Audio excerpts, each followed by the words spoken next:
अब खबर देश दुनिया से है, जहां भारत की आर्थिक राजधानी मुंबई पर 2008 में हुए आतंकी हमलों की साजिश रचने वाला तहव्वुर राणा किसी भी वक्त भारत पहुंच सकता है। जी हां, भारत पिछले 17 वर्षों से राणा और उसके साथी डेविड कोलमैन हेडली के प्रत्यर्पण की कोशिश में लगा हुआ था। वही हेडली के मामले में भारत को फिलहाल खास सफलता नहीं मिली है, लेकिन तहव्वुर राणा के मामले में अमेरिका की निचली अदालतों से लेकर सुप्रीम कोर्ट और राष्ट्रपति डोनाल्ड ट्रंप ने भारत के दावों को मानते हुए उसके प्रत्यर्पण को मंजूरी दे दी है। वही आइए आपको बता दें कि 2008 में मुंबई आतंकी हमलों में नाम क्यों आया था उसका, आइए जानते हैं। दावा है कि तहव्वुर राणा ने अपनी कंसल्टेंसी फर्म में डेविड हेडली को भी नौकरी दी थी। इस फर्म की मुंबई शाखा के काम के लिए डेविड हेडली मुंबई आया था और यहां से लश्कर-ए-तैयबा के आतंकी हमलों की तैयारी के लिए मुंबई में ताजमहल होटल और छत्रपति शिवाजी टर्मिनस जैसी प्रमुख जगहों की रेकी की थी। वहीं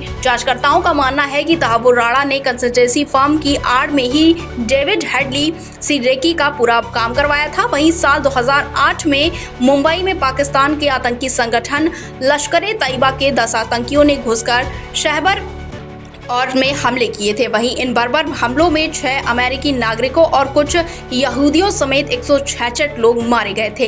वहीं आगे जानते हैं कि अमेरिका में जिस मामले में दोषी पाया गया था राणा, वो भारत केस में कितना अलग है।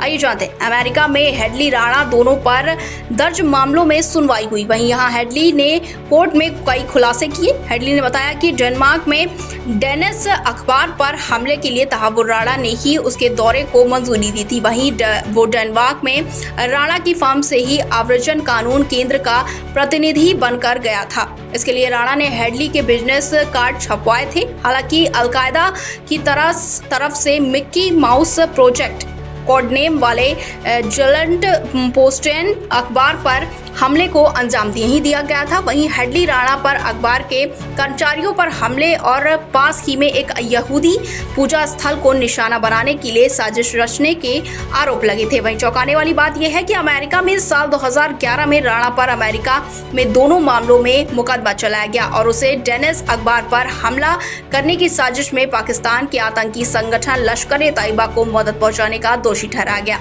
हालांकि कई सबूत होने के बावजूद अमेरिकी जिला अदालत की जूरी ने उसे मुंबई हमलों में शामिल होने के आरोपी में बरी कर दिया। वहीं जनवरी 2013 में राणा को संघीय जेल में 14 साल की सजा सुनवाई गई।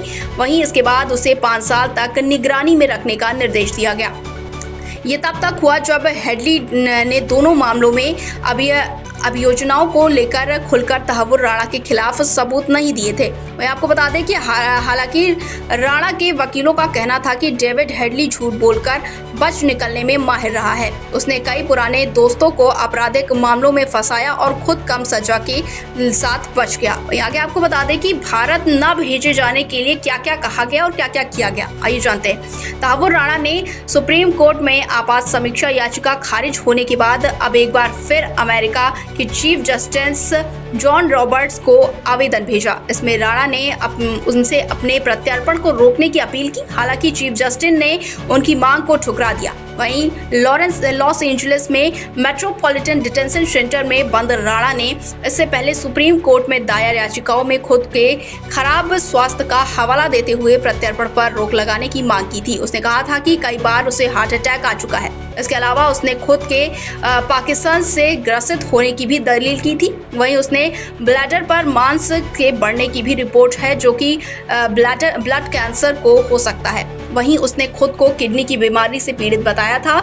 उसे कई बार कोरोना वायरस संक्रमण हो चुका है और दमे की शिकायत भी है। इसके अलावा सुप्रीम कोर्ट ने उससे कहा कि वो पाकिस्तानी मूल का मुस्लिम है, इसलिए भारत में उसे टॉर्चर किया जा सकता है, जो कि बेहद कम समय में उसकी जान ले सकता है। हालांकि अमेरिकी राष्ट्रपति डोनाल्ड ट्रंप 26/11 हमले के आरोपी के प्रत्यर्पण पर मुहर लगा चुके हैं। ऐसे में तहव्वुर राणा को सरकारी मदद मिलने की संभावनाएं कम है। भारत ने भी उसके प्रत्यर्पण की संभावना को देखते हुए तैयारियां शुरू कर दी हैं। आइए जानते हैं भारत में तहव्वुर राणा को लेकर क्या क्या तैयारियां शुरू हो गई हैं। तो देखिए, राणा को भारत लाकर एनआईए की अदालत में पेश किया जाएगा। वहीं एनआईए पूछताछ के लिए अदालत से उसकी हिरासत मांगेगी। इसके साथ ही भारत में राणा के खिलाफ मुंबई आतंकी हमले मामले में न्यायिक प्रक्रिया शुरू होगी। वहीं महाराष्ट्र के मुख्यमंत्री देवेंद्र फडणवीस ने फरवरी में संकेत दिए थे कि तहावुर राणा को उसी जेल में रखा जाएगा जहां 26/11 हमले को अंजाम देने वाले आतंकी अजमल कसाब को रखा गया था। वहीं दूसरी तरफ दिल्ली के तिहाड़ जेल प्रशासन ने भी तहावुर राणा के लिए उच्च सुरक्षा वाला जेल वार्ड बनाने की तैयारियां शुरू कर दी है। हालांकि राणा को कहां रखा जाएगा, इस पर अंतरिम फैसला गृह मंत्रालय लेगा। साथ ही आपको बता दें कि अमेरिकी अदालत में अपने बचे हुए मौके को खत्म करने के बाद राणा को ट्रंप सरकार की तरफ से प्रत्यर्पित कर दिया गया है। वही रिपोर्ट्स के मुताबिक इसकी जानकारी मिलते ही एनआईए की एक टीम उसे लेने के लिए रवाना हुई है। इसमें आईजी, डीआईजी और 2 जूनियर अधिकारी भी शामिल होने की बात सामने आ रही है। Bureau report, India 24/7 live TV.